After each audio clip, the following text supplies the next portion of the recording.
ఒక ఇల్లు కట్టాలంటే అందరికంటే నువ్వు ఆశీర్వాదకరంగా ఉండాలని ఒక ఎత్తులో కడతావు. ఎత్తులో కట్టిన తర్వాత నీ వాకలు చూసుకుని నీ వాకల పరిస్థితి చూస్తే నీ వాకలు ఎలా ఉండాలి? పల్లంలో ఉండకూడదు. ఎందుకని? వాటర్ వస్తే ఆగిపోతుందని, చెత్త చెదారం అందులో ఆగిపోతుందని ఎన్నో టాటర్లు మట్టేసి మెరక చేస్తావు. మరి బత్తి వేసి అడుగుతున్నాడు నిన్ను. నీ ఇల్లు బాగుండాలని చూసుకుంటున్నావు, నీ చుట్టూ వాతావరణం బాగుండాలని చూసుకుంటున్నావు, పల్లంగా ఉన్నాయన్నీ పూడ్చుకుంటున్నావు. ఓకే, బాగుంటుంది ఆశీర్వాదం. వాళ్ళు ఇల్లు కట్టారు, వీళ్ళు ఇల్లు కట్టారు, వీళ్ళ మీద నా మీద మా ఇల్లు కొంచెం హైట్ ఉండాలి గుమ్మం అనుకుని చుట్టూ ఉన్న వాళ్ళ ఇల్లు కంటే నీ ఎత్తి కట్టుకుంటున్నావు. ఎందుకని? అందరి ఆశీర్వాదం నీ ఇంట్లోకి వచ్చేయాలని. ఇంకా సూపరు. మరి ఆత్మీయ స్థితి, ఈ ఆత్మీయ స్థితి కోసం చెప్తున్నాడు. ఆ దేశం రావాలి అంటే నీ మార్గం సరి చేసుకోవాలి. ఎలాగా? పల్లంగా ఉన్నదా మెరక చేయి ఈ సంవత్సరం. హల్లెలూయా. రాజమార్గానికి రావాలి అంటే ఏమడ్డొచ్చాయట? రాజమార్గానికి రాజమార్గము పరలోకంలో ఉంది. రాజుండే మార్గము పరలోకం. ఈ లోకంలో రాజు లేడు. రాజు ఎక్కడున్నాడంటే పరలోకంలో ఉన్నాడు. ఆ పరలోకంలో ఉండే ఆ రాజమార్గానికి రావాలి అంటే మొదట నువ్వెక్కడికి రావాలి? ఈ రాజమార్గంలోకి రావాలి. ఈ రాజమార్గంలోకి వచ్చిన నీవు ఏం చేయాలి? ఎక్కడ రాడుందో, ఎక్కడ ఏ బండి ఉందో, ఎక్కడ నీ మార్గానికి ఏది నీ ఆత్మీయ స్థితికి అడ్డుగా వస్తున్నాయో, ఏది అడ్డుబండలుగా ఉన్నాయో అవన్నీ తీసేసుకోవాలి. ఎప్పుడు తీసేసుకోవాలి? వాక్యాన్ని వింటున్నప్పుడు తీసేసుకోవాలి. వాక్యము మరి ఎలా తీసుకోమని చెప్తుంది, ఎలా ఉండమని చెప్తుంది అని అంటే చూద్దాం. చూడండి, 62:10 గుమ్మముల ద్వారా రండి రండి జనములకు. గుమ్మముల ద్వారా నువ్వు వచ్చి జనాలకి ఏం చేయాలంట? త్రోవ సిద్ధం చేయాలంట. గుమ్మముల ద్వారా నువ్వు ఒక్కదానివే రావడం కాదు, గుమ్మముల ద్వారా నువ్వు ఒక్కడవే రావడం కాదు, గుమ్మముల ద్వారా వస్తున్న నీ కుటుంబానికి త్రోవ నీవే సరళం చేయాలి. కుటుంబముగా మందిరంలోకి రాకపోవడానికి కారణం ఏంటంటే రాడు, ఏదొక బండ, ఏదొక లోపము, ఏదొక అడ్డుబండ మందిరంలోకి రాకుండగా అడ్డు వస్తూ ఉన్నాయి. వాక్యం అంటుంది కదా, గుమ్మముల ద్వారా రండి రండి జనములకు త్రోవ సిద్ధం చేయాల్సిన నీవు ఒక అడ్డుగా ఉంటున్నావు. జనములను నడిపించాల్సిన నీవు అడ్డుగా ఉంటున్నావు. జనములకు వెలుగు చూపించవలసిన నీవు అడ్డుగా ఉంటున్నావు. జనములకు ప్రభు భారాన్ని పంచుకోవలసిన నీవు ఎలా ఉంటున్నావో తెలుసా? అడ్డుగా ఉంటున్నావు. నువ్వు ఎలా గుమ్మముల ద్వారా వచ్చి ఎలా అనౌన్స్మెంట్ చేయాలో తెలుసా? ఎలా అనౌన్స్మెంట్ చేయాలో చూడండి. రాజమార్గము చక్కపరుచుకునుడి, రాళ్లను ఏరి పారవేయుడి. ఏం చేయాలంటే రాళ్ళు ఏరి పారేయాలంటే, ఈ రాడు నన్ను ఆత్మీయంగా ఉండనివ్వట్లేదు, ఈ రాడు నన్ను మందిరానికి వెళ్ళనివ్వట్లేదు, ఈ రాడు మందిరంలో నన్ను కూర్చొనివ్వట్లేదు, ఈ రాడు నేను ఆ దేవుణ్ణి ఆరాధించడానికి చాలా అడ్డు చేస్తుందని చెప్పి నీకు ఏదైతే రాజమార్గానికి రావడానికి అడ్డు ఉందో ఆ రాడు మార్గాన్ని నువ్వేం చేయాలి? ఆ రాడుని ఏం చేయాలంటే తీసి వేరి పారేయాలని వాక్యం సెలవిస్తుంది. ఎందుకు రాడు ఏరి పారేయాలని అంటే చూడండి కింద, జనములు చూచినట్లుగా ధ్వజమెత్తాలి. స్తోత్రం. ప్రజలందరూ చూస్తున్నట్లుగా, గ్రామస్తులు చూస్తున్నట్లుగా, ఇరుగు పొరుగు చూస్తున్నట్లుగా నువ్వు ధ్వజమెత్తాలి. హల్లెలూయా. ఎలా ధ్వజమెత్తాలి? ఈరోజు ఆదివారం బిడా, ఏ రోజు? ఈరోజు ఒక భక్తి కలిగిన స్త్రీ భర్తకు చెప్పాలి, అయ్యా ఈరోజు ఆదివారం విశ్రాంతి దినము, దేవుడు నిన్ను నన్ను ఆశీర్వదించే రోజు అని నువ్వేం చేయాలి? ధ్వజమెత్తాలి. నీ బిడ్డలకు చెప్పాలి, ఈరోజు ఆదివారం, గతించిన సంవత్సరం అంతా దేవుడు కాపాడాడు, దేవుని మందిరంలోకి వెళ్ళిపోవాలి అని ఏం చేయాలి? నువ్వు ధ్వజమెత్తాలి. దేవుని మందిరం అంటే ఏంటి? ఏ దేవుని మందిరము? 31st నైట్ కూడా 31st రోజున అనుకుంటా, 1వ తారీఖుని చెప్పాను. అద్దింట్లో నెల వచ్చినప్పటికీ డబ్బులు కట్టాలి. కష్టమా? సులువా? సొంతిల్లు ఉన్న వాళ్ళకి తెలియదులేండి అద్దె బాధ, ఎరువింట్లో ఉన్న వాళ్ళకే తెలుస్తుంది. అద్దిల్లు ఎంత కష్టమో, అద్దిల్లు ఎంత బలహీనతో, అద్దిల్లు ఎంత తెగుళ్ళో, అద్దిల్లు ఎంత మనశ్శాంతి లేకుండా చేస్తుందో చెప్తున్నాను. ఏ రోజు చెప్పని మాటలు ఈరోజు నేను చెప్పలా. ఆ రోజు 31వ తారీఖుని చెప్పాను. ఏమని? అద్దింట్లో చాలా కష్టం, అద్దింట్లో ఎన్నాళ్ళు ఏమి ఉండనివ్వరు. వండిస్తారా? అద్దింట్లో సంతోషం ఉండదు, అద్దింట్లో సమాధానం ఉండదు, అద్దింట్లో ఆరోగ్యం ఉండదు, అద్దింట్లో సమృద్ధి ఉండదు. నీకు కాని దానికి నువ్వు వెళ్ళినా నీకు ఏమాత్రం నెమ్మది రాదు. మరి ఏమంటే తాత్కాలిక సంతోషం, తాత్కాలికమైన సంతోషం కోసం నువ్వు ప్రయాసపడుతున్నావు తప్ప శాశ్వతమైన సంతోషం కోసం నువ్వు ప్రయాస పడడం లేదు. ఇక్కడ వాక్యం అంటుంది కదా, నువ్వు ధ్వజం ఎత్తాలంట. స్తోత్రం. ఎట్టు పడితే అటు కాదు. హల్లెలూయా. ఎటు పడితే అటు కాదు. ఎక్కడ దగ్గరుందని కాదు, ఏదైతే ఇల్లని కాదు, ఎవరైతే భర్తని కాదు, ఎవరైతే భార్య అని కాదు, అదంతా దేవుడు అక్రమము అంటున్నాడు. నువ్వేం చేయాలి? భక్తి కలిగిన పురుషుడు ఆ ఇంట్లో, భక్తి కలిగిన స్త్రీ ఆ ఇంట్లో ధ్వజమెత్తు. ఎప్పుడు? ఈ సంవత్సరం అయినా. ఎందుకు? ఈ సంవత్సరమైన నువ్వు ధ్వజం ఎత్తితే క్షేమదినం వస్తుంది. ఈ సంవత్సరమైన నువ్వు ధ్వజం ఎత్తకపోతే కీడు రాబోతుంది. ఆ కీడు కూడా నేను చెప్పే ముగిస్తాను. ఈ రెండు చెప్తా నేను ఈరోజు. మనం ఏం చేయాలి? ఇంటిలో మనం ధ్వజం ఎత్తాలి. నేను చాలా భక్తి కలిగిన దానిని, నేను చాలా ఆత్మీయురాలిని అని చెప్పుకుంటూ సరిపోదండి. ధ్వజం ఎత్తాలి. ఎవరి కోసం ధ్వజం ఎత్తాలి? రాజమార్గం గుండా రావడానికి అడ్డుగా ఉన్నానేమో, రాజమార్గం గుండా వస్తున్నా నేను అనేకులకు అడ్డుపరుస్తూ ఉన్నానేమో, సహవాసానికి రాకుండా అడ్డుపరుస్తున్నానేమో, మందిరంలో ఉండనివ్వకుండా అడ్డుపరుస్తున్నానేమో, మందిరంలో నా ద్వారా దేవునికి మహిమ రావాల్సిన దానికి బదులు, నా ద్వారా నా కుటుంబం ద్వారా దేవుని నామం మహిమపరచబడానికి బదులు నా ద్వారా దేవుని నామానికి, దేవుని మందిరానికి అవమానం వస్తుందేమో అని ఏం చేయాలి? మనం ధ్వజమెత్తుతూ ఉండాలి. మన ద్వారా బిడా దేవునికి మహిమ రావాలి. మరి అమ్మ ఎప్పుడు చూడాలన్నామ్మ నువ్వు? మళ్ళీ అయ్యి అడ్డులంటే, అడ్డులు రాళ్ళంటే ఏంటండి? లోపాలండి, లోపాలు పాపాలుని. మొన్న మహేష్ గారు నాన్నగారి కార్యక్రమానికి వెళ్ళాం, చాలా బాగా జరిగింది. మొదటి సందేశం పాస్టర్ గారిది, ప్రారంభ ప్రార్థన, పాటలు నావి. పాటలు పాటలు చూసుకుంటారు. అంతకుముందు ఒక పాట పాడేసాను నేను, తర్వాత ఇంకొక పాట పాడన్నాను అన్నారు. వెంటనే వాళ్ళు నాన్నగారు ఫోటో దగ్గర ఉండి, అమ్మగారు మీరు పాడండి. స్తోత్రం. చాలా ఆనందించాను నేను. తర్వాత ఇంకో పాట పాడాను. తర్వాత ఆయనకు వాక్య సందేశం, ఆయన తర్వాత ఇంకొక ఆయనకు వాక్యం ఇచ్చారు. ఆయన పేరు ఏంటంటారమ్మా? రెండు ఆయన పేరు శాంసన్ గారు తర్వాత మెసేజ్ తీసుకున్నారు. ఆయన మాటలు పాస్టర్ గారి మాటలు ఈక్వల్ దగ్గరగానే ఉన్నాయి. వాక్యం అంటే అంతేగాండి, మరి వాక్యము ఎలా ఉంటుంది. కానీ ఆయన ఒక మాట చెప్పారు, మేము క్రిస్మస్ ఆరాధన పెట్టుకున్నాము. మేము క్రిస్మస్ ఆరాధన పెట్టుకునేటప్పుడు ఆ రోజు వాక్యమిని ఒక కుటుంబము రక్షణలోకి వచ్చింది. స్తోత్రం.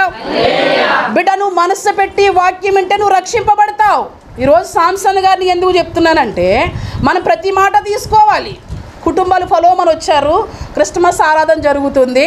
వాక్యం చెప్తూ యేసయ్య మాట్లాడతాడు. యేసయ్య ఎవరితో మాట్లాడాడో తెలుసా అన్నాడట. ఎవరితో మాట్లాడాడంట? నీకు 5 భర్తలు, 5 నుంచుకున్నావు అన్నాడట. స్తోత్రం. ఆమె అయితే 5 నుంచింది, కానీ మీరెంతమంది నుంచుకుని వచ్చారో తెలుసా అన్నాడట.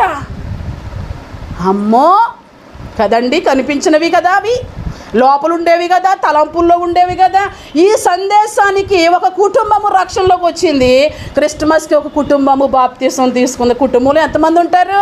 భర్త, భార్య, బిడ్డలు ఎంతమంది బాప్తీసం తీసుకున్నారు? ఆ రోజు వాక్యం విని, ఏ మాట విని? దేవుడిని దీవిస్తాడు, దేవుడు నిన్ను ఆశీర్వదిస్తాడు, నీ శాపమంతా పోతుంది, నీకు దేవుడు ఇల్లు కట్టి పెడతాడు. ఆ మాటలు వినా? ఏ మాటలు వినండి? దేవుడు మాట్లాడతాడు. దేవుడు అద్దం. వాక్యం ఏంటి? అద్దం. వాక్యం ఏంటి? సాకలి వాణి సబ్బు. వాక్యం ఏంటి? కంసాలు వంటి సుత్తి. వాక్యం ఇంకేంటి చెప్పండి? వాక్యం ఏంటండి? 2 అంచుల ఖడ్గం. వాక్యం ఇంకేంటి? వాక్యానికి బోల్డ్ అర్థాలు ఉన్నాయి కదండి. ఆ క్రిస్మస్ ఆరాధనలో ఆ సందేశం చెప్పడం ద్వారా కుటుంబమే మారింది కదా. ఏ కుటుంబం మారింది? లోపంలో నేనున్నాను, పాపంలో నేనున్నాను. అయ్యో ఆ స్త్రీ అయితే 5 నుంచుకుంది, కానీ నేను చాలామంది నుంచుకున్నాను. బాధ వస్తుంది. బాధ రాదండి? మెడిసిన్ వేసుకునేటప్పుడు బాధ వస్తుంది. ఎందుకు బాధ రాదు? వైద్యం చేసుకునేటప్పుడు బాధ వస్తుంది. వైద్యం మానేస్తామని మనసులో దుఃఖం, మనసులో బాధ, తండ్రి సహాయం చేయనని. వద్దు అంటే బాగుంటుందా? మరి ఎందుకు దేవుడు మాట్లాడుతున్నప్పుడు వద్దు అంటావు? ఎందుకు నీ లోపం, నీ మిస్టేక్ చూపిస్తున్నప్పుడు వద్దు అంటావు? ఆ సాంసన్ గారి వాక్యం చెప్తే నేను దేవుని స్తుతించాను. హల్లెలూయా. అది ఏ క్రిస్మస్ ఆరాధన, ఏ ఆరాధన అయినప్పటికీ దేవుడు మనతో మాట్లాడేటప్పుడు, దేవుడు మన లోపం చూపించేటప్పుడు మన సరే వాళ్ళు అవే కదా రాళ్ళు ఏరి పారేయండి. హల్లెలూయా. ధ్వజం ఎత్తాలి. రాళ్ళు మనలో ఉంటే మనం ధ్వజం ఎత్తలేం. ఇంకేమంటుందో చూడండి ఇక్కడ వాక్యము. జనులు చూచుచున్నట్లుగా ధ్వజమెత్తుడి, ఆలకించుడి. ఏంటి ధ్వజం? నీ ధ్వజం ఎలాగుండాలో తెలుసా? నీ ఇటు తాగుపోవడానికి వీర్లేదు. నీ ధ్వజం ఎలాగుండాలో తెలుసా? నీ గ్రామంలో ఉండాకపోవడానికి వీర్లేదు. నీ ధ్వజము యేసు కోసం నువ్వు ధ్వజం ఎత్తేటప్పుడు ఏం చేయాలంటే భూదిగాంతముల వరకు. స్తోత్రం. నీ మాట ఏదో రకంగా వెళుతూ ఉండాలి. ఫలానా ఆముందండి, ఫలానా ఆయన చనిపోయిన భక్తుల్ని జ్ఞాపకం చేసుకుంటున్నారా లేదా? యేసు ప్రభు వారి భూమి మీద ఉన్నప్పుడు జ్ఞాపకం, ఆయన ఎట్లా సంచారం చేశాడో జ్ఞాపకం చేసుకుంటున్నామా లేదా? ఆ పౌలు గారిని, ఆ మోషే గారిని, ఇక మనం అనేక మందిని భక్తులను చూసుకుంటే వాళ్ళ గురించి మనం జ్ఞాపకం చేసుకుంటున్నామా లేదా? మనం ఏంటి భూదిగాంతముల వరకు జ్ఞాపకం చేసుకుంటున్నారు. మరి నీ మాట, నీ పాట, నీ భక్తి జీవితము రేపు రాబోయే తరానికి ఎలాగుండాలో తెలుసా? మాదిరిగా ఉండాలి. క్రైస్తవ్యము అంటే బిడ్డలారా వచ్చి వెళ్ళిపోయిన వారము కాదు. క్రైస్తవ్యము అంటే కాంచేపు అడ్జస్ట్ అయ్యి వెళ్ళిపోయిన వాళ్ళం కాదు. క్రైస్తవ్యం అంటే నచ్చితేనో నచ్చకపోతేనో మూడ్ ఉందండి, ఈరోజు నాకు మూడ్ లేదు అనడం కాదు. మనము ఎట్లా ఉండాలి అంటే భూదిగాంతముల వరకు సాక్షులుగా ఉండాలి మన మాట. స్తోత్రం. ఎవరికైనా నువ్వు గుర్తుకొస్తే నీ భక్తి జీవితం గురించి మాట్లాడాలి. నువ్వు వేసిన పునాది. హల్లెలూయా. ఆమె పునాది అండి, ఆమె మాటలండి. వాళ్ళ నాన్నగారి కోసం సాక్ష్యం చెప్పారు, మనసు వెళ్ళిపోయాడు. గణేష్ గారు వెళ్ళిపోయారు, మహేష్ గారు వాళ్ళ నాన్న కోసం చెప్తున్నాను నేను. ఆయన వెళ్ళిపోయాడు. ఏం జ్ఞాపకం చేసుకుంటున్నారు? మా నాన్న గొప్పోడు, మా నాన్న కోటీశ్వరుడు అని చెప్పలే వాళ్ళు. మరి ఏం జ్ఞాపకం చేసుకుంటున్నారు? దీపంలో టార్చ్ లైట్ వేసుకునండి బైబిల్ చదువుకునేవారండి. స్తోత్రం. కళ్ళు కనిపించకపోయినా ఉదయాన్నే లేచి బైబిల్ చదివేవాడు. అట్లాగే వాళ్ళ ఇంట్లో వాళ్ళందరూ అలానే చేయాలి యేసునామములో. ఆమె కుటుంబం అంతా అలానే బైబిల్ చదవాలి, బైబిల్ చదివి మింగేయాలి. అదే చేయాలి మనం. ఇంకేం చెప్పారంటే నాకు ఇష్టమైన పాట యెహోవా నా బలమా. స్తోత్రం. నేను రాత్రి ప్రార్థనలో కూడా జ్ఞాపకం చేసుకున్నానండి. నేను ఎక్కడ ఏమి నేర్చుకున్నా నేను జ్ఞాపకం చేసుకుంటానే ఉంటాను. ఎక్కడికి వెళ్ళి ఏం చూసుకున్నా వింత ఏమైనా యెహోవా నా బలం అన్నాడు ముసలోడు. అమ్మో తండ్రి నిజమే కదా, నువ్వు బలం, మా బలం, మా శక్తి ప్రభువా. రాత్రి నేను ప్రార్థన చేస్తాను, మా బలం నీవే ప్రభువా, మా శక్తి నీవే ప్రభువా. ఆ పాటే పాడమనివాడట. ఆయన వెళ్ళిపోయాడు. ఏం జ్ఞాపకం ఉన్నాయి? ఆయన చేసిన భక్తి క్రియలే కదండి. రేపు నీ గురించి భూదిగాంతముల వరకు వెళ్ళాలి. స్తోత్రం. నీ భక్తి జీవితము, నీ ఆత్మీయ స్థితి గురించి నలుగురు ప్రచురణ చేసుకోవాలి. ఆమె చాలా ఆత్మీయది, సంఘంలో కుటుంబంలో చాలా ఆత్మీయంగా ఉండేది, అన్ని విషయాల్లో నమ్మకంగా ఉండేది. అని ఏం చేయాలి? నీ గురించి ఏం చేయాలండి? ధ్వజం ఎత్తి ప్రజలు చెప్పుకుంటూ ఉండాలి. యేసునామం ధ్వజం ఎత్తబడాలి. నువ్వు యేసునామాన్ని మహిమపరచుట ద్వారా నీ పేరు కూడా మ్రోగిపోవాలి. స్తోత్రం. ఇక్కడ ఇంకేమంటుంది? ఏమని ధ్వజం ఎత్తాలో తెలుసా? ఆలకించుడి భూదిగాంతముల వరకు, యెహోవా సమాచారము ప్రకటించుడి. ఇదిగో రక్షణ యొద్దకు వస్తుంది. నీ ఇంటి వరకు రక్షణ వస్తుంది, నీ దాకా రక్షణ వస్తుంది, నీ బిడ్డల దాకా రక్షణ వస్తుంది. ఈరోజు రక్షణను నిర్లక్ష్యం చేస్తున్నారు. దేన్ని నిర్లక్ష్యం చేస్తున్నారు? రక్షణ నిర్లక్ష్యం చేస్తున్నారు, భక్తిని నిర్లక్ష్యం చేస్తున్నారు, ఆత్మీయ స్థితిని నిర్లక్ష్యం చేస్తున్నారు. బిడ్డ నీకు శ్రమ, ఎట్లా శ్రమ కూడా నేను చెప్తాను. నిర్లక్ష్యం చేస్తే శ్రమ. రక్షణ నీ దగ్గరకు వస్తుందని భూదిగాంతముల వరకు వినబడాలి. యేసు నీ కోసం వచ్చాడు, యేసు నీకు రక్షణ తెచ్చాడని. అంతేకాదు రక్షణని నీ ఇంటి వరకు వచ్చిందనే కాదు, ఇంకేమైనా సమాచారం చేయాలో చూడండి. ఇదిగో ఆయన ఇచ్చు రక్షణ ఉంది నీకు, రక్షణ దగ్గరికి వస్తుందని చెప్పాలి, ఆయన ఒక బహుమానాన్ని తీసుకొచ్చాడు అని చెప్పాలి. స్తోత్రం. రక్షణ తీసుకొచ్చాడు, బహుమానాన్ని తీసుకొచ్చాడు. ఈ రక్షణతోనూ బహుమానంతోనూ ఇంకొకటి తీసుకొచ్చాడు. ఆయన ఏం తీసుకొచ్చాడు? చదువు. ఆయన జీతాన్ని. హల్లెలూయా. ఏం తీసుకొచ్చాడంటే జీతం. నేను చెప్పాను కదా, ఎట్లా పడితే అట్లా మాట్లాడైతే బాగోదు, జీతాన్ని ఇస్తాడు ఆయనని.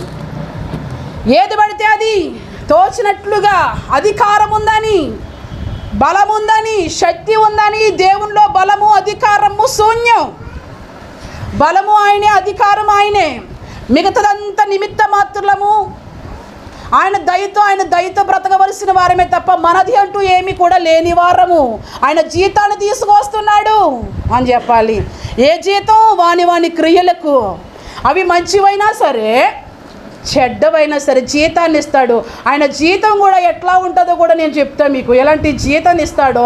జీతం ఇవ్వాలంటే ఏ అర్హత ఉండాలి, ఏ అర్హత లేకపోతే జీతాన్ని కోల్పోతాము అనేది కూడా మీకు చెప్తాను. ఇదిగో చూడండి ఇక్కడ, ఇదిగో రక్షణ యొద్దకు వచ్చుచున్నది, ఇదిగో ఆయన ఇచ్చు బహుమానము ఆయన యొద్దనే ఉంది. ఆయన బహుమానం ఆయన యొద్ద ఉందని చెప్తున్నాడు. ఆయన ఇచ్చు జీతము ఆయన తీసుకుని వచ్చుచున్నాడని సియోను కుమార్తె దేవుని మందిరంలో చెప్పాలి. మందిరంలోకి వచ్చినప్పుడు చెప్పాలి. నీ అడ్డుబండలన్నీ తీసేసుకో బిడ్డ. నీ రాజమార్గానికి రాళ్ళు ఏరిపారాయి. ఆత్మీయ స్థితిలో ఉన్నటువంటి బండలు ఏరిపారాయి.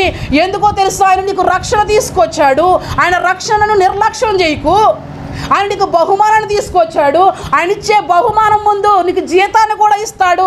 నీకు ఆ జీతం ఇస్తే, ఆ మంచి జీతం అయితే నీకు బహుమానము, చెడ్డ జీతం అయితే నీకు నష్టం. బిడ్డని సియోను కుమార్తె దేవుని మందిరంలో ఏం చేయాలి? లోపాలన్నీ సరిచేయాలి. మందిరంలో లోపాలు సరిచేయడం వింటున్నామా మనం? అలా మందిరంలో లోపాలు సరిచేయడం ద్వారానే కదండి కుటుంబాల రక్షణలోకి వచ్చాయి. ఇట్లాంటివి చెప్పమాకండి. ఆశీర్వాదం కోసం చెప్పండి. ఆశీర్వాదం కోసం నువ్వు అడగనవసరం లేదు దేవుణ్ణి. నన్ను దీవించు ప్రభు నువ్వు అడగనవసరం లేదు. దేవునికి నీకు నా మధ్య బంధాన్ని బట్టి దేవుడే ఇస్తాడు. స్తోత్రం. దేవుడికి ఏ రోజు ఏమి ఇవ్వాలో ఆయనకు తెలుసు. ఏ రోజుని మనం ఎట్లా ఉండాలో ఆయనకు తెలుసు. నాకేం కావాలో నీకు తెలుసు యేసయ్యా. నేను ఎలా ఉండాలో ఆల్రెడీ నిర్ణయించేశాడు. నువ్వు ఐశ్వర్యవంతులో ఉండాలో నిర్ణయించేశాడు. నువ్వు దరిద్రపు స్థితిలో ఉండాలో నిర్ణయించేశాడు. నువ్వు ఎందుకు ఐశ్వర్యంలో ఉండాలో కూడా ఆయనకు తెలుసు. నువ్వు ఎందుకు ఆ దరిద్రపు స్థితిలో ఉండాలో కూడా ఆయనకి తెలుసు. ఇక్కడ ఇలా చెప్తుంది వాక్యము. ఏమో చెప్తుందంటే మన రాజ మార్గానికి రాళ్ళు ఏరి పారేయమని. మరొక మాట మీకు చూపిస్తాను చూడండి. యెషయా గ్రంథము 57 అధ్యాయము. యెషయా గ్రంథము 57 అధ్యాయము 13 లాస్ట్ లైన్ చదవండి. నన్ను నమ్ముకున్న వారు, అక్కడి నుంచి నన్ను నమ్ముకున్న వారు, నన్ను నమ్ముకుంటే ఏ దేశాన్ని, నన్ను ఎవరైనా నమ్ముకుంటే, నన్ను అంగీకరిస్తే మీరు ఏం చేస్తారంటే దేశాన్ని స్వతంత్రించుకుంటారంటే. ఏ దేశం అది? ఏ దేశం అండి? పరలోకమే నా దేశము, నేను అచ్చటికి వెళ్ళిపోతాను. అచ్చట ఆనందమానందమానందమే, ఎంతో ఆనందమానందమానందమే. అచ్చట ఆనందమానందమానందమే, ఎంతో ఆనందమానందమానందమే. పరలోకమే నా దేశము, నేను అచ్చటికి వెళ్ళిపోతాను. ఏంటండి బాబు, జ్ఞాపకార్థ కూటంలో ఉన్న పాట పాడారు. తప్పు తప్పు తప్పు. దేవుడిని నడిపిని మన జ్ఞాపకార్థ కూటంలో ఈ పాట పాడాలి. ఆదివారం మందిరంలో ఈ పాట నీకు తెలియకపోతే పరలోకం ఉందని నీకు ఎట్లా తెలుస్తుంది? అక్కడ ఏముందో నీకు ఎట్లా తెలుస్తుంది చెప్పకపోతేని? ఇట్లాంటి పాటలు పాడడానికి ఎంతమందిని చంపేద్దాం, పోనీ చచ్చిపోయిన కాడే పాడాలండి అని. ఈ పాట ఎక్కడ పాడే పాట అంటే అక్కడ పాడే పాట. అక్కడ పాడదామని అక్కడే పాడుకుంటామా? కాదు కదా. ఇక్కడ వాక్యం అంటుంది కదా, నన్ను నమ్ముకొనిన వారు దేశమును స్వతంత్రించుకుందురు, నా పరిశుద్ధ పర్వతమును స్వాధీనం. స్తోత్రం. పరిశుద్ధ పర్వతము సియోను పర్వతాన్ని స్వాధీనపరుచుకుంటారు అన్నాడు. 2 మాటలు చాలా బాగున్నాయి.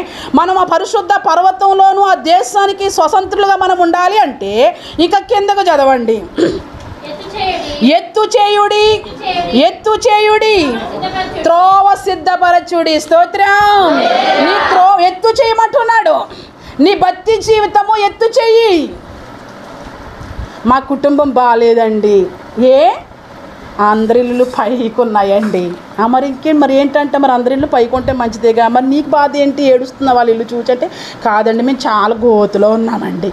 గోతులో ఉంటే నువ్వు బాగోవని నువ్వేమంటావు, మా ఇంటి పరిస్థితి బాగాలేదండి. మొన్న ఒక ఆయన కదా, ఇదే రోజుని మన పైడి గారు వెళ్ళిపోతే చందు చూపించి చెప్తున్నాడు ఒక ఆయన అంటున్నాడు, ఈ సందు చూసారు ఎలా ఉందో. విన్నారా రోజు ఏంటి, ఒక ఆయన వెళ్ళిపోతే ఏం చూపించేస్తున్నాడు వెంటనే. మరి అక్కడే నువ్వు బాగున్నావుగా, అక్కడే ఇన్ని సంవత్సరాలు తిన్నావుగా, అక్కడే కుర్చీలో కూర్చున్నప్పుడు లక్షలు సంపాదిస్తున్నాడుగా కదా. మరి అది మరణం ఎక్కడ రాదండి, ఎక్కడైనా వస్తుంది కదా. ఎప్పుడైనా మరణం ఎప్పుడైనా మరణం వస్తుంది కదా. మరణం వచ్చిన తర్వాత అదిగో దీన్ని బట్టి అని అనకూడదు. సమయం అయిపోయింది అంతే. స్తోత్రం. అంతేగాని పరిస్థితిని బట్టి వచ్చింది, ఆ పరిస్థితిని బట్టి వచ్చింది అని అనకూడదు. మేము ఎప్పుడూ సిద్ధంగానే ఉంటాం. అంటే ఏంటి, వయసు అయిపోయిందనే కాదు కదా. మరి దేన్ని బట్టి, వాక్యాన్ని బట్టి. నీ విశ్వాసం ఏంటి, దేవుడు. మరి దేవుడు ఏం చెప్తున్నాడు, నిన్న అని చెప్తున్నాడు, మరి రేపు కాదంటే కాదని చెప్తున్నాడు. అంటే దేవునికి స్తోత్రం, అంతే కదా. అంటే వెళ్ళిపోయారని చెప్తే అయ్యో అని ఏమన్నానికి ఏమీ లేదు. ఇక ఆయన చిత్తం, ఆయన ఇష్టం. ఆయన ఏంటని ఏం చూపిస్తున్నారంటే పల్లం అయిపోయింది, సంధి ఎలా ఉంది, అది ఎలాగ ఉందని కాదు. నీ ఆత్మీయ స్థితిని ఎత్తు చేసుకో. ఒక ఇల్లు కట్టాలంటే అందరికంటే నువ్వు ఆశీర్వాదకరంగా ఉండాలని ఒక ఎత్తులో కడతావు. ఎత్తులో కట్టిన తర్వాత నీ వాకలు చూసుకుని, నీ వాకల పరిస్థితి చూస్తే నీ వాకలు ఎలా ఉండాలి, పల్లంలో ఉండకూడదు. ఎందుకని వాటర్ వస్తే ఆగిపోతుందని, చెత్త చెదారం అందులో ఆగిపోతుందని ఎన్నో టాటర్లు మట్టేసి మెరక చేస్తావు. మరి భక్తి ఏసి అడుగుతున్నాడు నిన్ను. నీ ఇల్లు బాగుండాలని చూసుకుంటున్నావు, నీ చుట్టూ వాతావరణం బాగుండాలని చూసుకుంటున్నావు, పల్లంగా ఉన్నాయన్నీ పూడ్చుకుంటున్నావు. ఓకే, బాగుంటుంది ఆశీర్వాదం.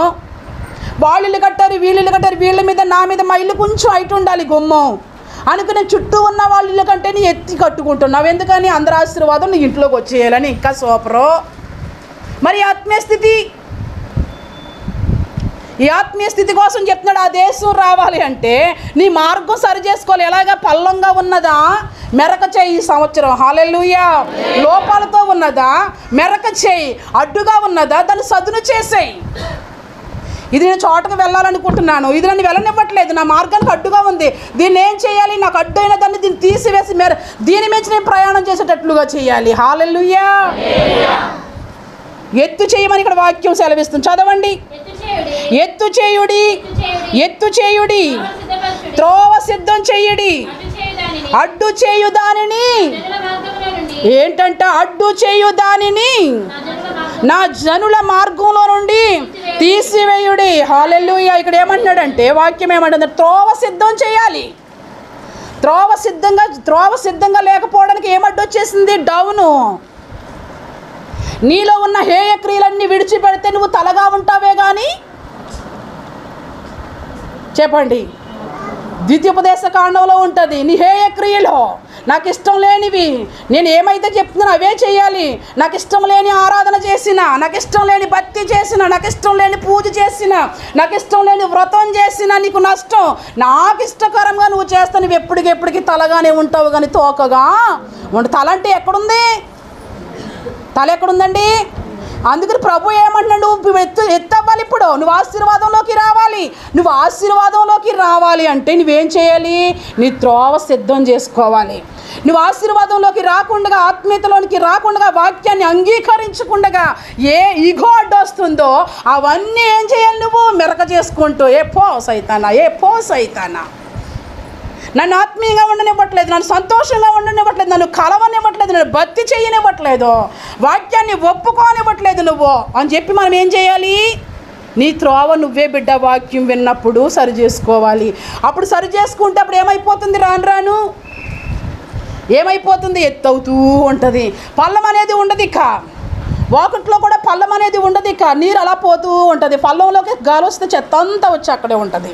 మురికి వాటర్ అంతా ఎక్కడ ఉంటుంది? డౌన్లోనే, మెరక మీద డౌన్లోనే ఉంటుంది కదా. అందుకే దాన్ని చేసుకోవాలి. మురికి ఉండదు. ఇక ఈ సంవత్సరం నీ స్థితి, నీ ఆత్మీయ స్థితి తలగా ఉండాలి. ఆమేన్.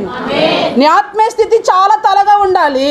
నీ శారీరకమైన కార్యాలన్నీ తోకగా కిందకు పంపించేయండి. ఇక వాటికి అడ్డుగా ఉన్న వాటిని నరికి పారేయమని వాక్యము సెలవిస్తూ ఉంది. మళ్ళీ చదవండి ఇక్కడ ఆ వాక్యాన్ని. ఎత్తు చేయుడి, త్రోవను సిద్ధం చేయుడి, అడ్డు చేయు దానిని నా జనుల మార్గములో నుండి అడ్డొచ్చే వాటన్నిటిని తీసివేయనట్టు. లెక్కలు మనకే వచ్చు, తీసివేతలు కూడికలు కదండి. లెక్కలు ఎంత బాగా చెప్తారో. మన మార్కెట్లో ఉన్న వాళ్ళకి అంత బిఏబీకాములు చదవలేదు కానీ లెక్కలు మాత్రం అప్పగిస్తే అబ్బో పండితులు, మ్యాథ్స్ పండితులు ₹1 పోనివ్వరు. ఎందుకని? చదువు లేకపోయినా మరియమ్మ కూర్చుందే ఎంత స్పీడ్గా చెప్తుందో. ఎవరైనా నాకు వస్తే అమ్మ మీ దిక్కుమాల లెక్కలకు 100 మీరే చెప్పుకోండి అని చెప్తాను నేను. నన్ను అడగండి అమ్మ, నాకు ఏ లెక్క రాదు, నన్ను లెక్కలు పాస్టర్ గారే అని అడుగుతాను నేను. వీళ్ళు ఇట్టే చెప్పేస్తారు. ఎందుకని? వ్యాపారానికి వెళ్ళి ఎంత స్పీడో లెక్కలు చెప్పడంలో, ఎంత స్పీడో. లెక్కలు నీకే కాదు దేవుడికి కూడా తెలుసు అంట. అడ్డొచ్చేదాన్ని అంతా తీసేయి అంటున్నాడు ఆయన. అందుకనే కదా పోయిన మనం 31st నైట్ నేర్చుకున్న ఫలించేది మరి ఎక్కువగా ఫలించాలని పనికి రాందాన్ని తీసేయి. స్తోత్రం. పనికి రాకపోతే తీసేయాలా? దేవుడు ఓర్పు సహనము దేవుడికి లేదా? దేవుడు ఎన్నాళ్ళు ఓర్చుకుంటాడు? దేవుడు ఎన్నాళ్ళు సహిస్తాడు? దేవుడు ఎన్ని మార్లు నీతో మాట్లాడాడు? దేవుడు ఎన్నిసార్లు నీ హృదయాన్ని తట్టాడు? దేవుడు ఇదేం దేవుడు కాదు, దీర్ఘశాంతాన్ని చూపించేవాడు ఈ దేవుడు. స్తోత్రం. మనమేమనుకుంటాం? ఫలించేది మరి ఎక్కువగా ఫలించాలని పనికిరాన్నని తీసేయమంటున్నాడా? ఈ దేవుడు పనికి మాలినోడు, లేక చెప్తున్నా ఈమె పనికి మాలింది, ఇట్లాంటి పేర్లు పెడతాం మనం. వాక్యం మనకి ఎలా ఉంటుందో తెలుసా? బాధగా ఉంటుంది లోపం మనలో ఉన్నప్పుడు. వాక్యం మనకు ఉజ్జీవం ఎప్పుడు వస్తుందంటే వాక్యానుసారంగా ఉన్నప్పుడు జీవం వచ్చేస్తుంది. ఎస్ నాయన, ఆమేన్ ప్రభా, ఓకే ప్రభా, అది నాయన, ప్రైజ్ ది లార్డ్ ప్రభా, స్తోత్రం ప్రభు అంటాం. ఎందుకని? ఆ వాక్యానుసారంగా మనం ఉన్నప్పుడు ఉజ్జీవం వస్తుంది. ఆ వాక్యానుసారంగా మనం లేనప్పుడు అనిపిస్తుంది. ఎందుకని? ఆ వాక్యం మనకి ఏం చేస్తుంది? గాయం చేస్తుంది. గాయం ఎందుకు? పూడ్చుకోవడానికి. అంతేనా? ఎత్తు చెయ్యి అంటున్నాడు ఆయన, పళ్ళను తీసివేయి అంటున్నాడు, మెరక మీదకు నువ్వు రావాలి అంటున్నాడు. నువ్వు మెరకగా ఉంటేనే నీకు ఆశీర్వాదం. ఈ సంవత్సరం నువ్వు తలవానిగా ఉండాలి అని అంటే నీవేముండాలి? నీలేముండాలి? దేవునికి హేయమైనవన్నీ విడిచిపెట్టాలి, దేవునికి ఇష్టం లేనివన్నీ తీసివేయాలి అని వాక్యం ఇక్కడ సెలవిస్తుంది. తర్వాత చదవండి. అడ్డు చేయు దానిని నా జనుల మార్గములో నుండి తీసివేయుడి అని సాక్షాత్తు దేవుడే ఆజ్ఞ ఇచ్చి ఉన్నాడు. ఈ ఆజ్ఞ ఇచ్చేవాడు అడ్డు చేయి దానిని నా జనులలో నుంచి తీసివేయండి అని చెప్పేవాడు ఎట్లాంటి వాడు తెలుసా? మహాగణుడును, మహోన్నతుడును. ఏనాటి పేర్లో చూడండి. దేవుని బిడ్డ ఎజిస్ట్ కావద్దు దేవుని దగ్గర. యూట్యూబ్ వీక్షకులారా, ఈ దేవుని దగ్గర ఎజిస్ట్ అనేది లేదు.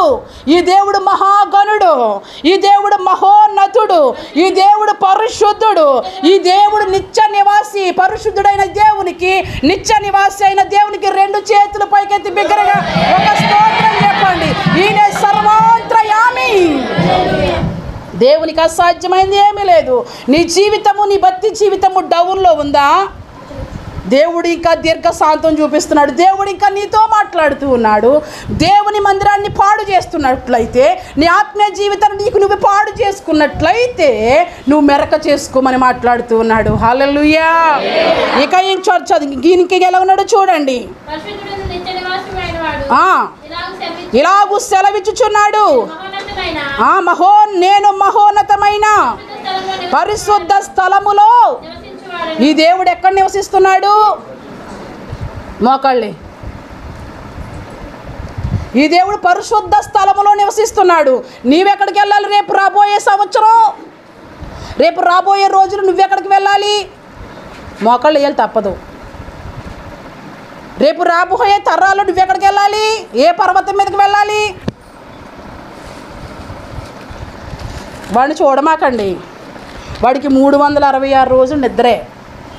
ఎన్ని రోజులు? వాడు మెలకువగా ఉండేది ఏమైనా ఉందంటే గ్రౌండ్లోనే. వాడు క్షేమంగా ఆరోగ్యంగా ఉండేది ఏమైనా ఉందంటే గ్రౌండ్లోనే. గిలిగిచ్చుకెళ్ళి పడుకుంటూ పోతూ కొట్టేస్తున్నాడు. కనబై చాలామందికి ఇంక అలవాటు చేసేసుకున్నారు. ఇక మనకు కునిపాట్లు వస్తే ప్రార్థన రాదు, ఉంటే అటు ఇటు అని వాక్యమే చెప్తుంది. పొరపాటుని ఏమైనా ఆలోచించినా ప్రార్థన రాదు. అప్పుడే నిద్రలోకి ఏమైనా వెళ్ళినా ప్రార్థన రాదు, ఇంక నిద్ర వస్తుంది. మరి కొంతమంది ఏం చేస్తారు తెలుసా? నిద్రలో స్తోత్రం, హల్లెలూయా, అమ్మో చాలా బాగా బాడీకి అభ్యసింపజేసేసుకున్నారండి. నువ్వు కోమాలోకి వెళ్ళిపోయావు. కోమాలోకి వెళ్ళిపోయి ఏవేవో ప్రార్థన నేను రికార్డ్ చేద్దాం అనుకుంటాను, మీ అందరిలో వినిపిందామని. వాడిని అబ్జర్వేషన్ చేద్దాం, రాగానే పడుకుంటాడు. వాడు కునుపాట్లు పడుకుంటూ గిలిగిచ్చుగాలి పాటకు వాయిస్తున్నాడంటే వాడికి ఎంత అలవాటు అయిపోయిందో చూడండి. కునుపాట్లేసి నిద్రలోకి వెళ్ళిపోయి గిలిగిచ్చుకెళ్ళి వాయిస్తున్నాడంటే ఎట్లాంటి రాళ్ళన్నీ తీసేయాలి. అది అమ్మో బాబిగాడి గురించి భలే చెప్తున్నారే, అమ్మో పలానా ఆమె కోసం భలే చెప్తున్నారే. కాదు, ఇవన్నీ రాళ్ళు. ఇవి నిన్ను ఉన్నతమైన స్థితిలోకి వెళ్ళకుండగా, నీ ఆత్మీయ స్థితి ఎదగనివ్వకుండగా ఈ అడ్డురాళ్ళన్నీ తీసివేయాలి. అడ్డురాళ్ళు అంటే గొప్ప తగిలింది ఇటు బయట తీసే దారిలో తీసావుగాక. దారిలో ఉన్న రాళ్ళు గురించి ప్రభు చెప్పట్లేదు. ఈ ఆత్మీయమైన స్థితిని ఎదగకుండగా, ఆత్మీయ స్థితిలో ఉన్న రాళ్ళు నిన్ను దేవుడిని అంగీకరించగా, దేవుడితో సహవాసం చేయకుండా అడ్డుగా వస్తున్న రాళ్ళు తీసేయమంటుంది బైబిల్. అది చెప్తుంది. అది పల్లంగా ఉంటే మెరక చేసుకో అంటుంది. నీ ఆత్మీయ స్థితి డౌన్గా ఉంటే నువ్వు తలవాడిగా అవ్వాలంటుంది వాక్యము. అది ఎవరు చెప్తున్న మాటలు ఇవన్నీ? పరిశుద్ధుడు చెప్తున్నటువంటి మాటలు. ఈయన ఎక్కడున్నాడు? ఈయన మహోన్నతమైన స్థలములో ఉన్నాడు. మహోన్నతమైన స్థలములు ఎలాగున్నాడు? పరిశుద్ధ స్థలములో నివాసించువాడును. ఈ దేవుడిని ఇట్లాంటోడు నాలాంటోడు మాత్రము కాదు. దేవునికి కొన్ని ఆజ్ఞలు ఉన్నాయి, దేవునికి కొంత క్రమం ఉంది, దేవునికి కొంత పద్ధతి ఉంది. ఆ పద్ధతి ప్రకారం నీవు కానీ నేను కానీ లేకపోతే రేపు ఆయన నిన్ను నన్ను స్వీకరించడు. ఈ దేశం వెళ్ళాలి అంటే, ఈ పరమకాణానికి వెళ్ళాలి అంటే మనం ఎట్లా ఉండాలంట? రాళ్ళు తీసి పారేయాలి, పల్లంగా ఉంటే మెరకవ్వాలి, లోటుపాట్లన్నీ సరి చేసుకోవాలి. ఎక్కడ చేసుకోవాలి? పరలోకానికి మెట్టేదండి. పరలోకం వెళ్ళడానికి మెట్టు ఎక్కడుంది? మీ ఇంట్లోంచి కానీ ఉందా ఏంటి అమ్మా? చెప్పండి. దేవుని సన్నిధిలో ఉంది. స్తోత్రం. కరుణమ్మ చాలా ఎత్తుగా ఎదిగిపోయింది. దేవునికి స్తోత్రం. పరలోకానికి మెట్టు దేవుని మందిరమే కదండి, దేవుని ఆలయమే కదండి. ఇక్కడ నువ్వు నేర్చుకుంటున్నా పరలోకం ఎలా వెళ్ళాలో. ఏ మిస్టేక్ గుండా ఉంటే నువ్వు పరలోకం వెళ్ళవని ఇక్కడే నీకు నేర్పిస్తున్నారు. ఇక్కడ నేర్చుకుని విడిచిపెడుతూ ఉంటున్నావు, నేర్చుకుని చేయవలసినవి చేస్తూ ఉంటున్నావు. బిడ్డ, నీకు నువ్వు అడ్డుగా ఉండొద్దు అంటుంది వాక్యము. నీ ఆత్మీయతని కట్టుకో అంటుంది వాక్యము. అవన్నీ పరలోకం వెళ్ళాలి అంటే, మనం ఆ దేశానికి వెళ్ళాలి అంటే ఇంకా ఏ లోటుపాట్లు సరి చేసుకోవాలో మీకు మరొక మాట చూపిస్తాను నేను. హెబ్రీ పత్రిక 12వ అధ్యాయము 12వ వచనము. కాబట్టి వడలిన చేతులను, నలిగిన మోకాళ్ళను, సడలిన మోకాళ్ళను బలపరచండి. ఏంటంట? ముందేమో నీ రాజమార్గానికి అడ్డులు వస్తున్నా, మందిరానికి అడ్డులు వస్తున్నాయా? మందిరానికి రావడానికి అడ్డులు వస్తున్నాయా? ఆ అడ్డులన్నీ తీసుకో. రెండోది ఏంటి? నీ ఆత్మీయ స్థితి డౌన్లో ఉందా? నీ ఆత్మీయ స్థితి కిందకు ఉందా? అయితే నువ్వు మెరక చేసుకో. మూడవది ఏంటి? నువ్వు ఇప్పుడు నీ చేతులు ఎలా ఉన్నాయి? నా చేతికండి పారాణి ఉందండి. నీ చేతులు ఇంకెలా ఉన్నాయి? నా చేతికండి ఒక గాజు ఉందండి, గోల్డ్ గాజు. ఈ చేతుల గురించి అడగట్లేదు ఆయన. ఈ చేతులు దేవుడిని స్తుతిస్తున్నాయా? దేవుని మాటకి విధేయత చూపిస్తుంది. బాడీ అంతా, నీ శరీరం కూడా సజీవయాగముగా. అబ్బో,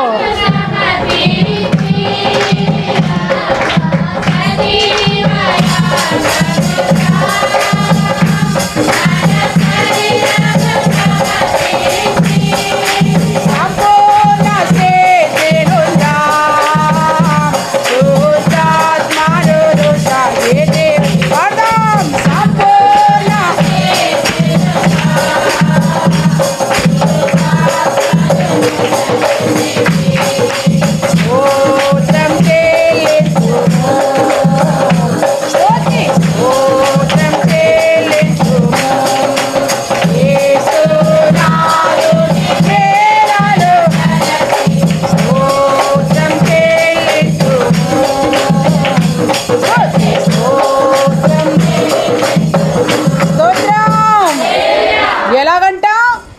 సజీవయాగముగా మన శరీరాన్ని కూడా కానుక సమర్పించుకున్నానండి, మంచిది. హృదయాన్ని సమర్పించుకున్నానండి, మంచిది. మరి శరీరానికి బోల్డ్ అలవాట్లు ఉన్నాయండి.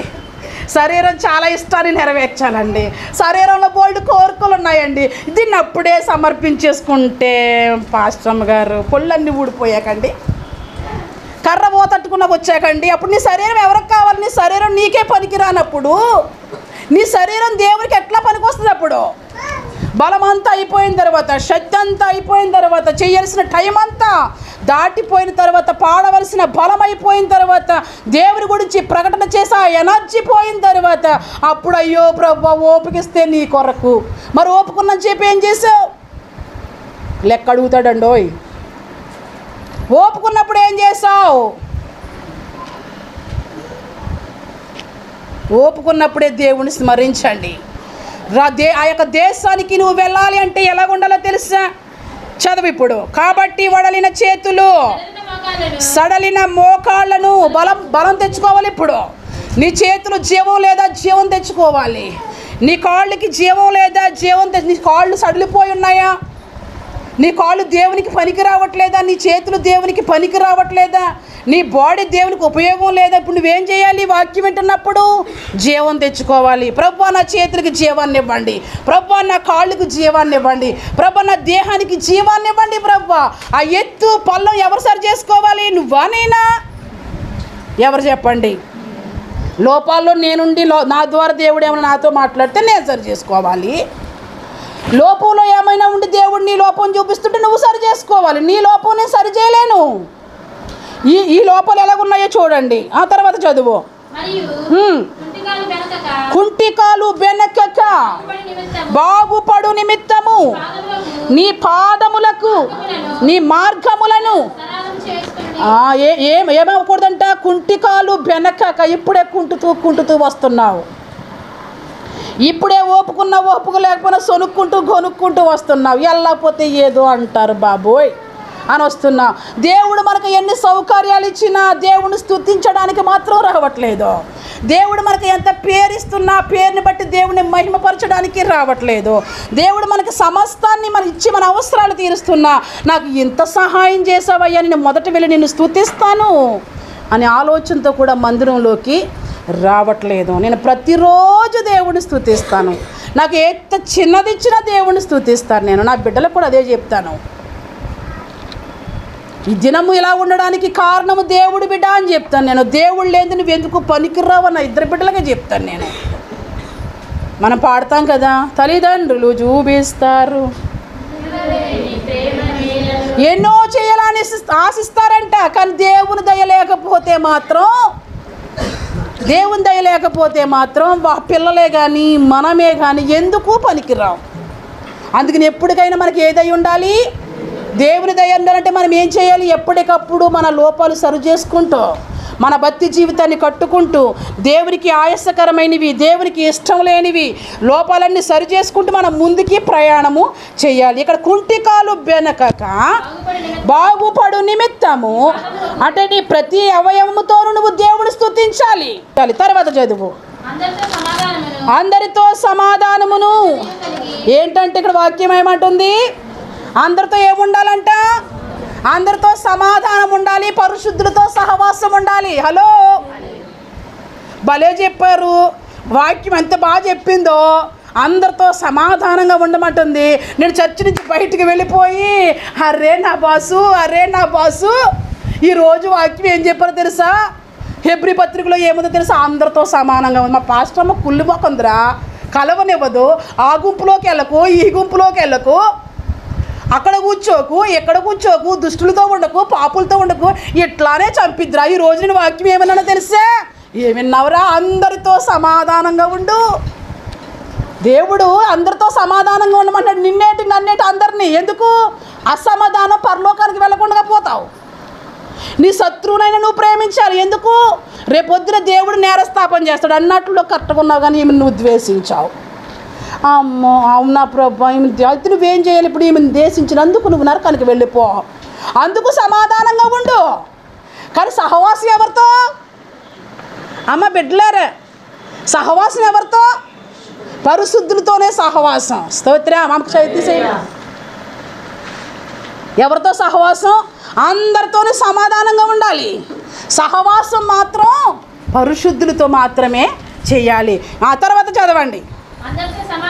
అందరితో సమాధానమును పరిశుద్ధతయు కలిగి ఉండుటకు. అందరితో సమాధానంగా ఉంటే పరిశుద్ధత వస్తుందండి.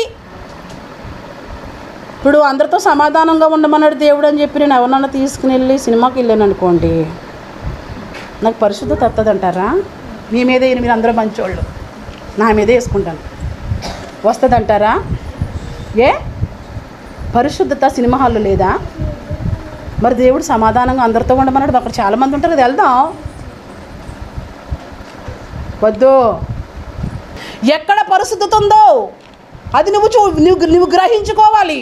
పరిశుద్ధతకు అడ్డుగా ఉన్నది, అపరిశుద్ధతకు అడ్డుగా ఉన్నది, నువ్వన్నీ వేరు పారేసుకుంటూ ఉండాలి. అందరితో సమాధానంగా ఉన్న అన్ని ప్లేసుల్లో పరిశుద్ధత లేదు. నీకు పరిశుద్ధత ఎక్కడ ఉంటుందో తెలుసా? పరిశుద్ధులతోనే ఉంటేనే పరిశుద్ధత. పరిశుద్ధత కాకుండా నువ్వు ఎవరితో ఉన్నా నీకు అపరిశుద్ధతే. సమాధానానికి మాత్రమే చాయిస్ ఇచ్చాడు దేవుడు. నీకు ఎవరు శత్రువులు ఉండకూడదు. అందరినీ ప్రేమించు, అందరినీ సమానంగా చూసుకో. నీవెంత ప్రేమ కలిగి ఉంటావు, ఎదుటి వాళ్ళు కూడా అలాగే ప్రేమించి సహాయం చేయి. ఈ రోజుకి కూడా నేను ఎలా ప్రేమించుకుంటానో, నేను ఏమైనా ఉండేటప్పుడు నా దగ్గర ఎవరైనా అలాగే చూపిస్తాను. నేను ప్రేమ, నేను చూపించే ప్రేమలో కూడా నేను ధమ్మాన్ని చూపించాను. నేను ఎందుకని? అది వాక్యం. అది ఎవరు నేర్పించారు? మనం నేర్చుకున్నది కదా. వాక్యం నేర్పించింది మనకి. మనం అందరితో పరిశుద్ధంగా ఉండలేం, అందరితో సమాధానంగా ఉండగలుగుతాం, కానీ అందరిలోనూ పరిశుద్ధత లేదు కదా. ఒకరి ఇష్టం వేరు, ఒకరి ఇష్టం వేరు, ఒకరి నీతి వేరు, మరొకరు నీతి వేరు, మరొకరు భక్తి వేరు, ఇంకొకరు భక్తి వేరు. ఈ సంఘం యొక్క క్రమము వేరు, వేరే సంఘం యొక్క క్రమము వేరు. ఈ సంఘములో వాక్యము పునాది వేరు, వేరే సంఘములో వాక్యము పునాది వేరు. అందరితో ఎట్లా పరిశుద్ధంగా ఉండగలుగుతావు? మరి నువ్వు సమాధానంగా ఉండగలుగుతావు లోకంతో? హాయిరా అంటే నీ కాడికి భేదాభిప్రాయం లేదు. వెంటనే ఏం చెప్పమంటా? నేను వెంటనే బాయ్ చెప్పే బాబు. బాయ్ చెప్పకపోతే ఏంటి? కలేబరం మీద కాకిపడి తింటూ సుడిగుండం వచ్చిన తర్వాత సైడ్ అయిపోదామని అనేకమైన కాకులు గొట్టు మీద ఉండే, నువ్వు చచ్చిపోతావు రా అంటే, ఈ కలేబరం అంటే ఇంత దూరం వచ్చి నన్ను పీక్కు తిని ఇక్కడికి వచ్చిన తర్వాత నన్ను వదిలి వెళ్ళిపోతావా? నాతోనే రాని సుడిగుండంలోకి తీసుకెళ్ళిపోయిందంట. ఎవరిని? సహవాసం. త్రాగేటప్పుడు, తినేటప్పుడు, తిరిగేటప్పుడు వాడే కావాలనుకుంటున్నావు, రైట్, మంచిదే. తర్వాత వాడికి వచ్చిన నష్టం కూడా నువ్వు పొందాలి. అవసరమా? సహవాసం చెయ్యి, చక్కగా ప్రేమగా ఉండు. ఎంతవరకు ఉండాలో అంతవరకు. కానీ సమాధానంగా ఉండు తప్ప సహవాసం చేయడానికి మాత్రము పర్మిషన్ దేవుడు మనకి ఇవ్వలేదు. అట్లా ఉంటే ఏ గతి పడుతుందో చూడండి. తర్వాత చదువు. పరిశుద్ధత లేకుండా ఎవ్వరూ ప్రభుని చూడలేము. కాబట్టి సమాధానంగా ఉండు, పరిశుద్ధులతో సహవాసం చేయని వాక్యం చెప్తుంది. మీలో ఎవడైనాను ఏంటంటే ఎవరితో పడితే వాళ్ళతో ఉంటే ఏం పొందకుండా ఉంటామంట? దేవుని కృపను పొందకుండా తప్పిపోవునేమనియు చేదైన వేరు ఏదైనా మొలిసి అందరితో సమాధానంగా ఉండి అందరితో సహవాసం చేస్తే ఏ వేరు వస్తుందంట? మీరు చెప్పండి. ఇప్పుడు అందరితో కలిసి తిరిగితే నీలోకి ఏ వేరు వస్తుంది? చెప్పాలి. నేను దేవుడిని నమ్ముకున్నాను, దేవుడు నాకు ఇలా బోధిస్తున్నాడు అన్న వాళ్ళు అందరూ చెప్పండి. నువ్వు అందరితో కలిసి తిరిగితే నీలోకి ఏమొస్తుంది? ఏ జీన్స్ వస్తున్నాయి? చేదు వస్తుంది. చేదేం చేస్తుంది? మంచిదా? నీ బాడీ అంతా పాడు చేసేస్తుంది. ఈరోజు నీ బాడీ అంతా పాడైపోవడానికి ఏ చేతికి నువ్వు తావిచ్చావు, ఏ చేతికి నువ్వు ఆస్వాదించావు, ఏ చేతికి నువ్వు దారిచ్చావు, రా నాలోకి అని ఆహ్వానించావు. దాన్ని ఆలోచన చేసుకో. ఈ సంవత్సరం నువ్వు తలగా ఉండాలనుకుంటున్నావా, తోకగా ఉండాలనుకుంటున్నావా? నువ్వు తలగా ఉండవలసిన దానివైతే ఎత్తులన్నీ ఏం చేసుకోవాలి? మెరకంతా ఎత్తు చేయాలి, పళ్ళమంతా పూడ్చుకోవాలి, నీ రాజమార్గంలో ఉన్న అడ్డులు తీసేసుకోవాలి, నీ భక్తి జీవితంలో ఉన్నటువంటి లోపాలన్నీ సరి చేసుకోవాలి. అప్పుడే కదా తల. హల్లెలూయా.